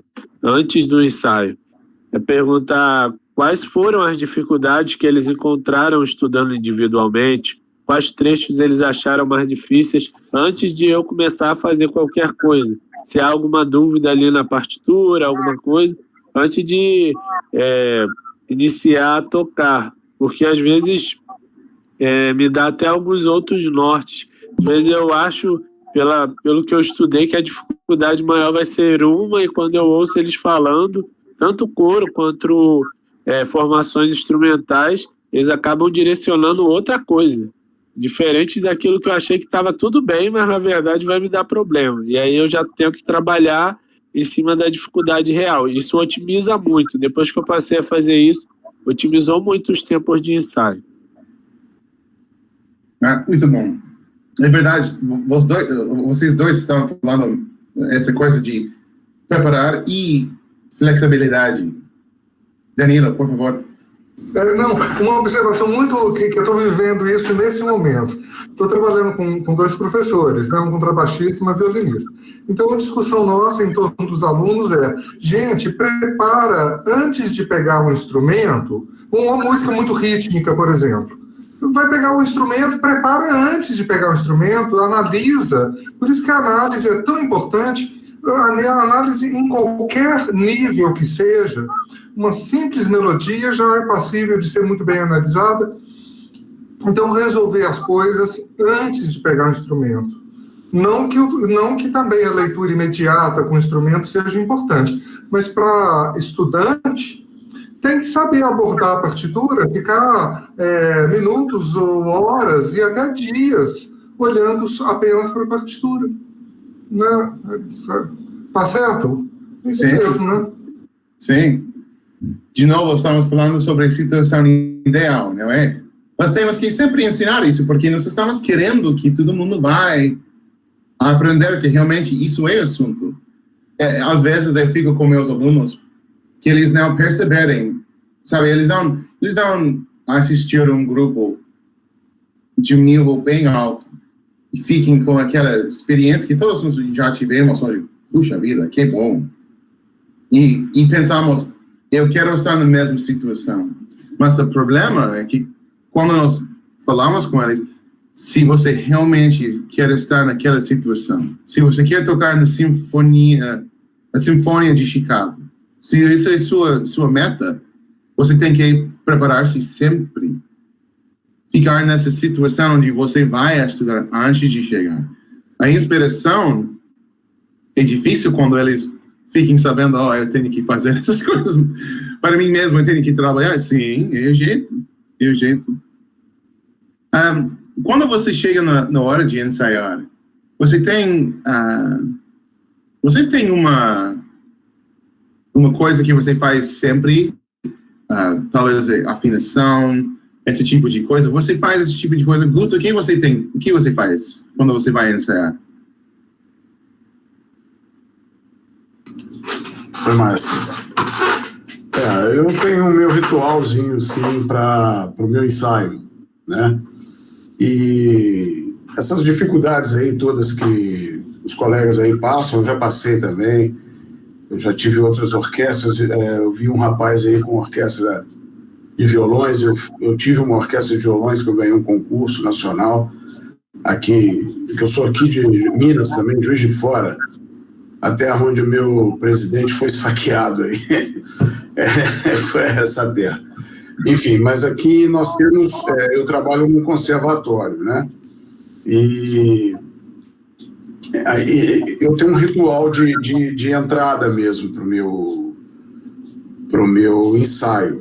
Normalmente eu deixo eles bem à vontade no começo, eu deixo eles se interagirem, porque assim, como eu trabalho com eu tenho um nível de jovens também, mas eu tenho professores junto comigo, né?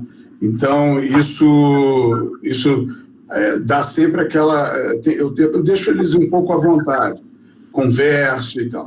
Quando, em determinado momento, porque às vezes o ensaio coincide com as aulas, então eu sofro esse problema do atraso que o senhor comentou aí, que eu achei super interessante, mas eu tenho que terminar exatamente naquele horário, porque a escola também, o conservatório tem um tempo para fechar. Né? Então eu faço isso, eu deixo eles bem à vontade, logo em seguida eu subo e aguardo todos eles subirem junto comigo. Aí quando eu vejo que a orquestra está mais ou menos composta, né, ali na minha frente, eu então eu converso um pouco com eles, um assunto para relaxar mesmo, e aí eu venho e trago a afinação. Aí é onde eu começo a fazer a afinação. É um pouco chato isso, eu concordo, porque a gente às vezes perde um pouco de tempo com essa afinação, né? Mas eu faço isso como necessário. Às vezes trabalho uma escala, por exemplo, se eu sei se eu sei que a tonalidade é um pouco chata da peça que eu vou trabalhar, é um em bemol e tal, então às vezes eu trabalho uma afinação, uma escala simples, é onde todos façam aquela escala, um intervalo, e depois às vezes eu monto um acorde muito simples, peço os sopros com os violinos ali para tônica, terça e quinta, coisa bem simples, para assim sentir a afinação. Em seguida eu peço o silêncio mesmo e vou direto em algum momento que eu sei que vai dar uma dificuldade. Faço aquele trecho, peço um da capo e tento fazer uma leitura. Onde engastalhar, eu paro e começo. Esse é um ritualzinho que eu faço, né? Então, é mais ou menos isso, maestro. Muito bom, muito bom. Olha, você falou bastante das coisas que eu vou compartilhar agora. Eu sei que bastante de pessoas estão saindo já, então talvez eu vou revisar rapidinho na próxima sessão, mas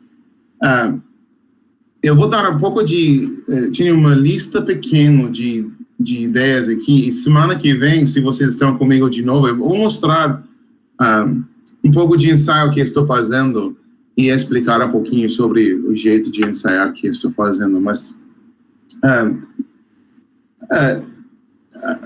o ensaio sempre tem que ter organização. Como nós já falamos, todo mundo já tem essa ideia de pensamento que nós vamos fazer e tendo a habilidade de trocar e essa sensibilidade que é bem importante, perceber, realmente precisamos continuar mais com isso.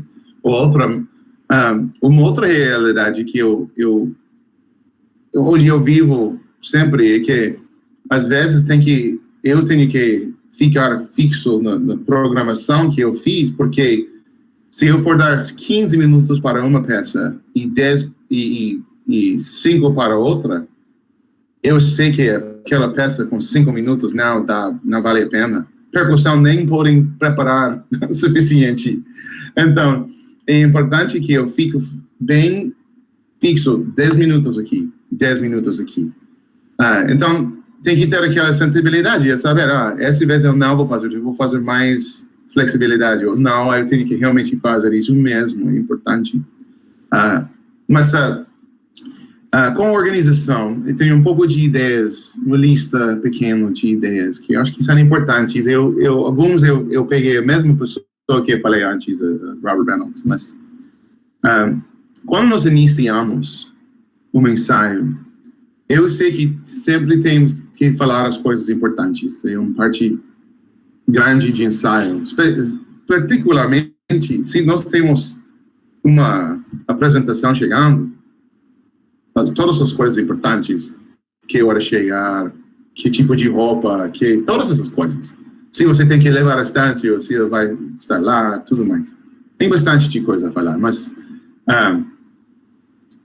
depois disso, uma coisa bem importante é que ele chama de sessão de sensibilização.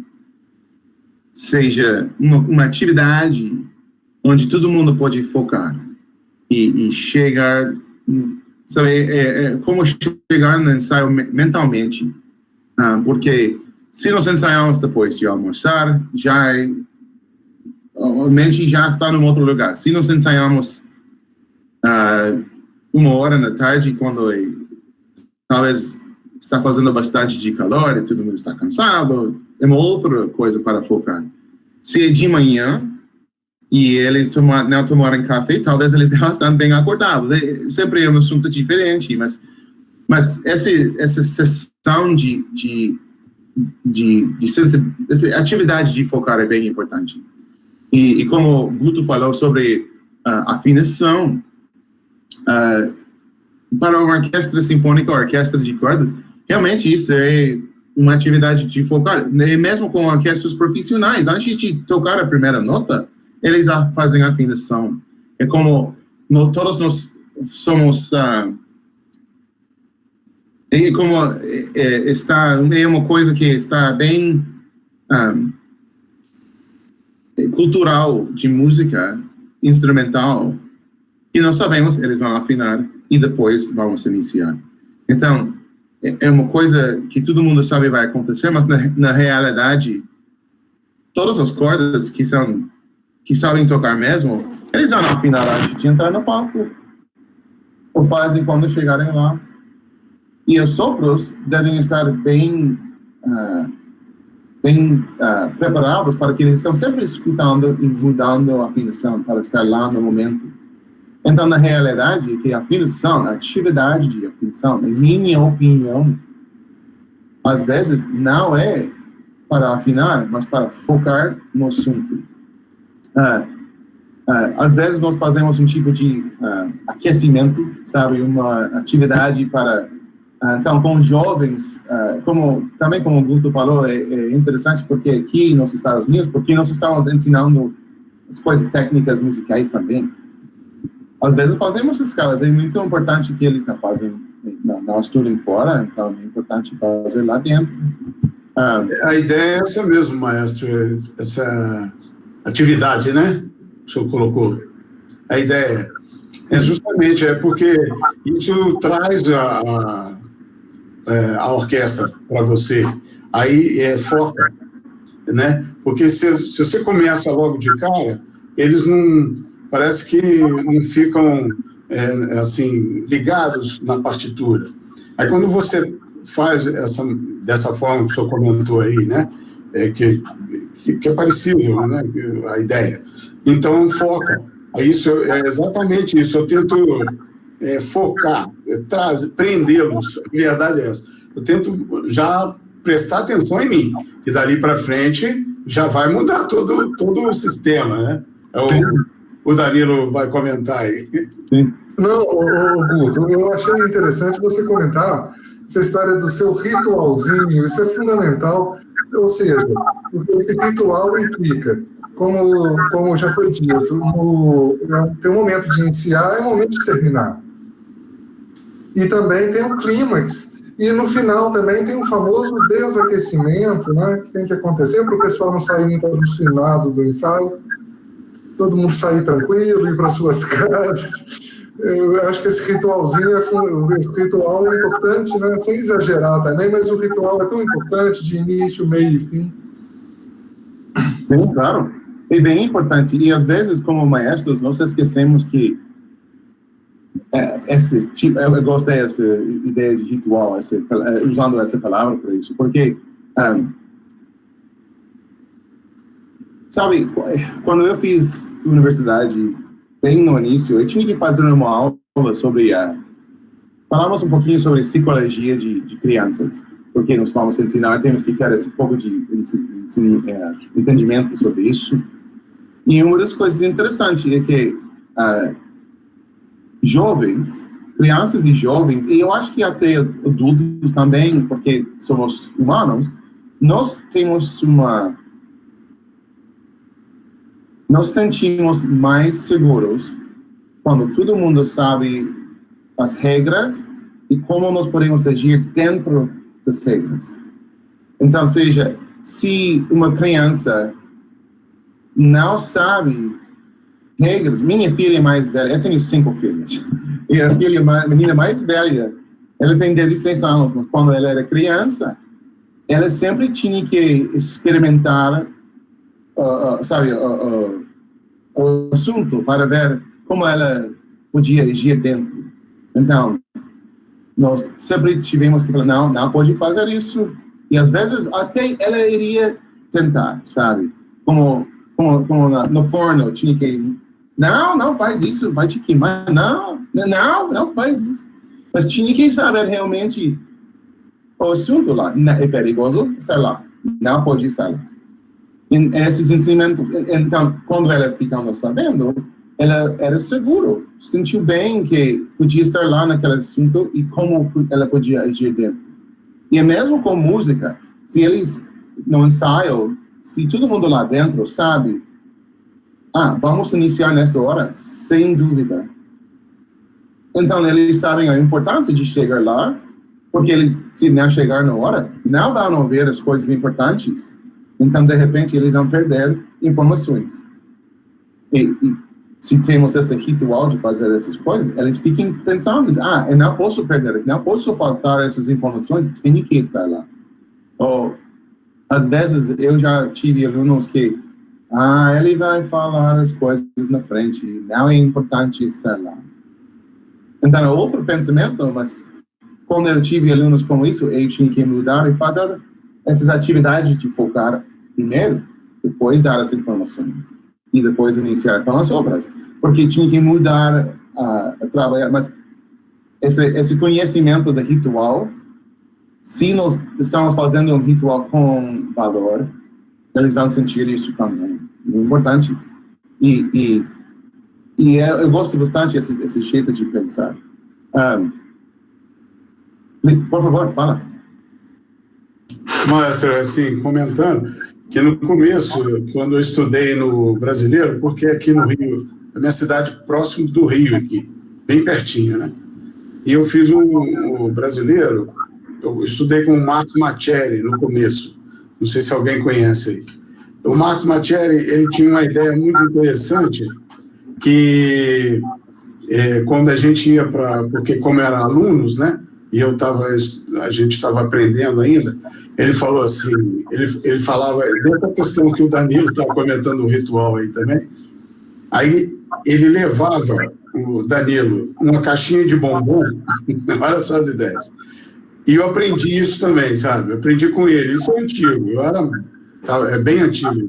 Ele falava, Augusto, eu me chamava de Augusto.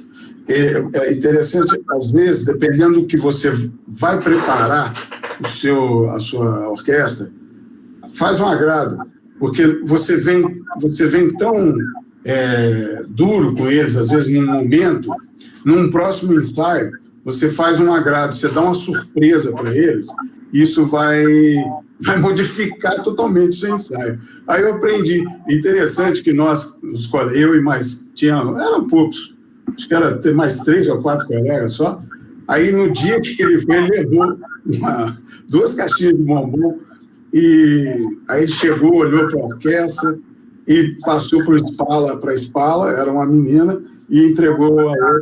Aí distribuiu lá, a orquestra não era tão grande, e distribuiu. Isso dá um outro... dá uma diferença para a orquestra, sabe? Ele vê que o maestro está com ele também. Eu acho isso muito importante, sabe? Um ritual também, né? Não chega a ser eu acho muito interessante, uma coisa que eu aprendi com ele, entendeu? Eu tenho um amigo em Espanha e ele estava falando sobre ensaios lá. Eu estava conversando com ele e disse que, para ele disse que o ensaio não termina até a última cerveja. Então, o que ele faz é que depois de ensaiar, ele vai continuar com os alunos que querem, eles vão lá no bar e vão tomar cerveja e ficar falando. Então, ele disse que ele vai escutar bem o que eles estão falando. E eles se sentem tão bom nessa situação que eles realmente se sentem que eles podem, eles podem compartilhar os sentimentos. Puxa, essa obra que estamos fazendo é chato, não gosto. Talvez dizem, o jeito de ensaiar assim é tal, e falam livre, sabe? Se sentem que eles podem falar. Porque fora do conservatório, fora do assunto rígido, então eles se sentem que eles podem falar mesmo do coração, falem abertos. Então eu acho que é um sentimento semelhante da bala. Eu acho que isso é muito bom e ótimo para... E sempre, sabe, eu acho que como maestros, como profissionais, às vezes nós esquecemos que as coisas pequenas realmente são gratificantes para os outros. Então, eu comecei a fazer com um dos meus grupos, sempre falar ao fim do ensaio, muito obrigado por seu trabalho hoje.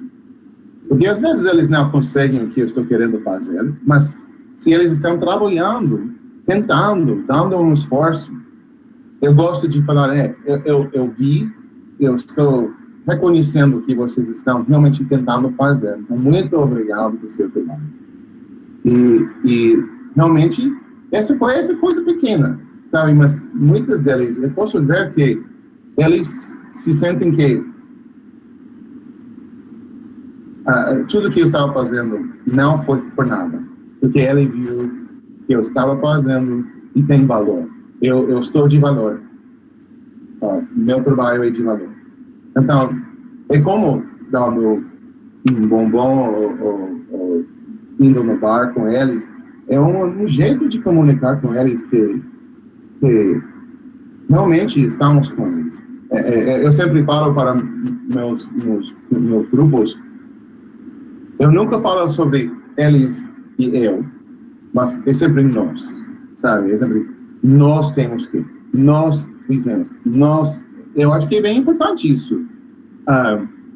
E também eu acho que todos já temos visto de maestros que eles estão dando um esforço bem, sabe, como mal fechado, atitude de mal fechado. E com muito esforço e dizem, eu preciso que você faz isso, você tem que fazer, eu disse, eu. E não adianta nada, porque não é isso. Nós estamos fazendo música juntos, não é contra um e outro, nós juntos. Então, eu acho que a atitude é bem importante. Kaique, você quer falar alguma coisa? Sim, comentar sobre isso, porque é uma coisa que você falou da liberdade, né, no ambiente de ensaio, né, e é uma coisa realmente, assim, é um trabalho, eu sinto que é um trabalho que você leva mais tempo para conseguir o resultado, mas é o resultado mais sólido, é mais duradouro, porque é um trabalho que todo mundo construiu, é um trabalho do grupo.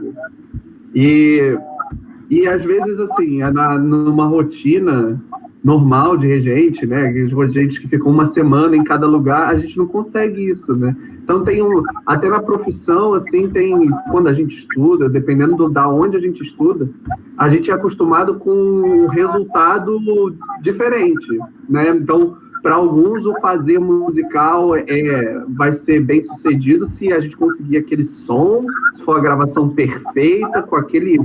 E para outras pessoas tem a coisa da troca, né? Tipo, você tá ali naquela atividade, fazendo isso. Acho que o que a pandemia trouxe para a gente nesse sentido é de valorizar muito mais a coisa da troca, de estar ali fazendo, porque no final a excelência, assim, não serve para nada se não tiver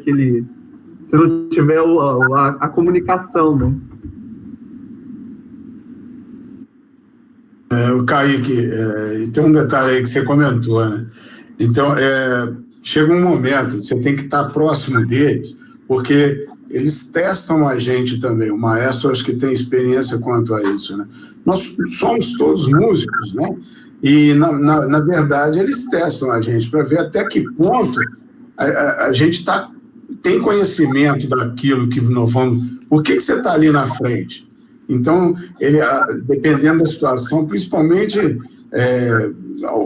os violinos, alguns trompistas e tal, eles gostam de testar algumas coisas. Então, assim, esse que você comentou, né? Você tem que, se você não fizer isso, se não você conseguir atrair todos eles para você, isso acaba virando uma antipatia.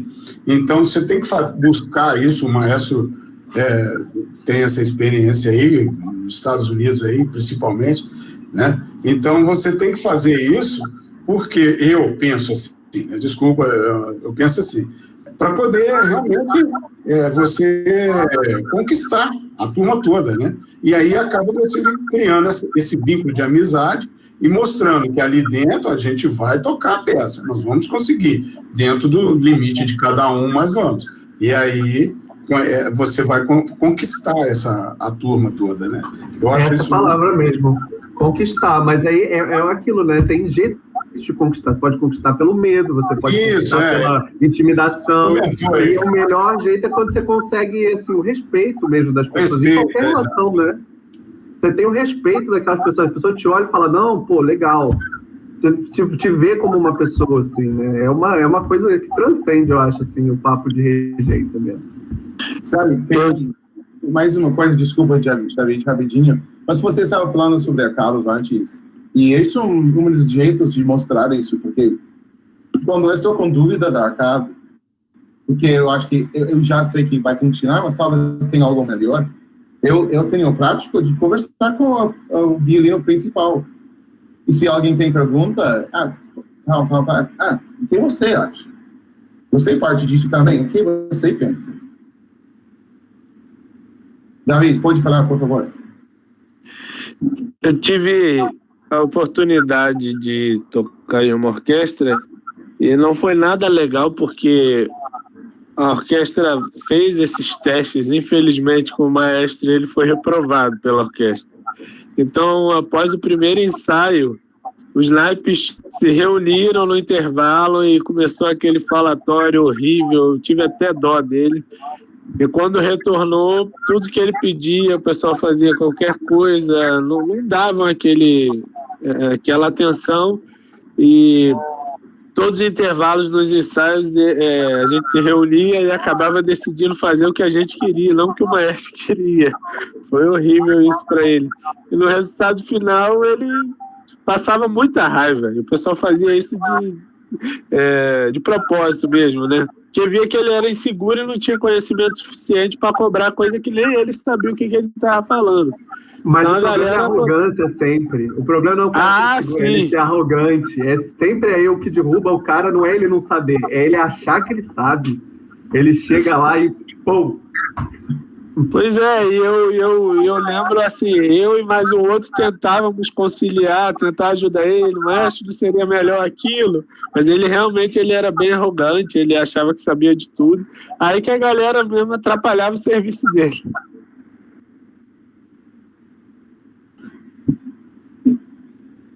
Esse teste é complicado, né? Para o maestro é complicado. Muito complicado. Puxa vida. Bem, isso mesmo nunca aconteceu para mim. Talvez um pouquinho, mas nem totalmente. Então, eu vou contar as bênçãos que tenho. Tem que ter um equilíbrio, né, maestro? Na autoridade do maestro tem que ter um equilíbrio, claro. Nós, a orquestra tem que fazer junto. É um corpo só. Mas essa experiência que o Davi falou não foi muito boa. A gente tem que pensar assim no corpo, claro, nós tem que ter equilíbrio. E qual a hora da pessoa se posicionar como maestro, quem eu sou, né? Pensar quem eu sou, porque eu estou na frente. Claro, preparado antes, uma peça, como o Davi Sotelo sempre fala, preparado para o primeiro dia de concerto e o primeiro dia de ensaio. A autoridade vem com inteligência, né? Natural. Não chegar carrasco, mas naturalmente. Inteligência de estudo. Chegar lá, aí as pessoas naturalmente, poxa, ele sabe o que está pedindo. Nós, como o maestro falou. Penso assim. Sabe, relato. Maestro, eu me lembro de outra situação também, não foi muito agradável, mas menos pior, que o maestro pediu o trompetista para trocar de instrumento. Ele disse, esse trecho soaria melhor no trompete em dó. E o trompetista naquele ensaio falou que eu não trouxe trompete em dó. Ele falou, então traga no próximo. Aí no outro ensaio ele também esqueceu. Só que aí ele, para fingir, né, para o maestro que estava com o instrumento, ele simplesmente enfiou o instrumento dentro do case novamente, era um case grande, para 2 trompetes mesmo, trocou o bocal e tocou o mesmo trecho. Aí o maestro disse, esse é o que eu queria, é exatamente isso, era o mesmo trompete, o mesmo bocal, o mesmo tudo.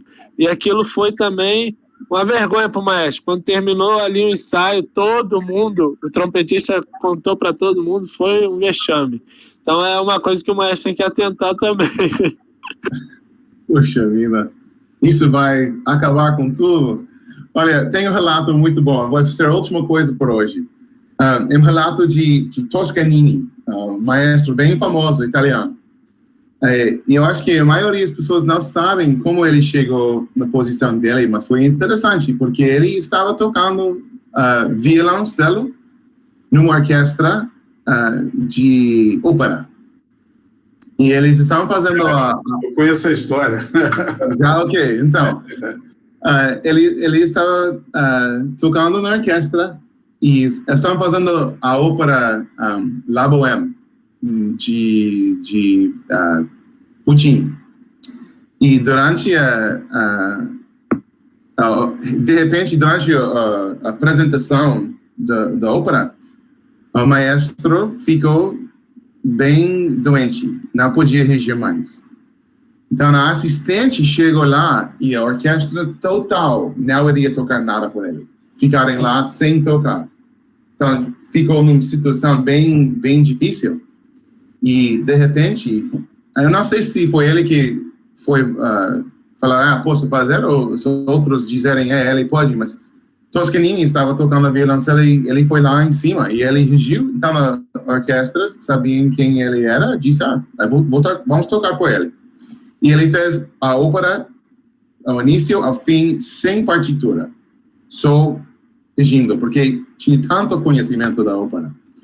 Então, realmente é verdade que o que nós sabemos sobre as obras e sobre a preparação é uma coisa grande, sabe? É uma coisa... Não podemos falar sobre isso o suficiente, porque aquela sabedoria é o que damos nossa confiança das músicas.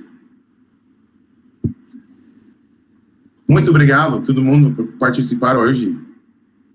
Semana que vem tem um pouco mais sobre esse assunto e vídeo para mostrar e falar sobre isso. Nós é que agradecemos, Maestro.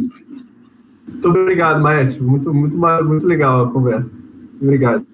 Obrigado, muito bom estar com vocês todos. Obrigado, professor Maestro. Obrigado aí, Maestro. Tchau. Obrigado, Maestro. Bom final de tarde a todos. Obrigado.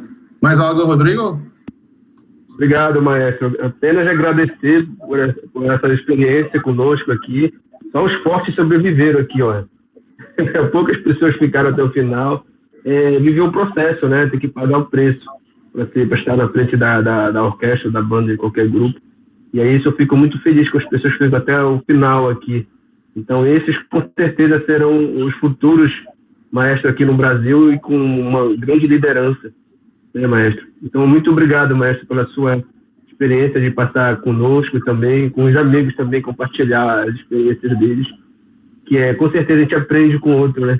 Isso é legal. Sempre. Então até sábado, se Deus quiser, maestro. Tchau. Tudo de bom para todos.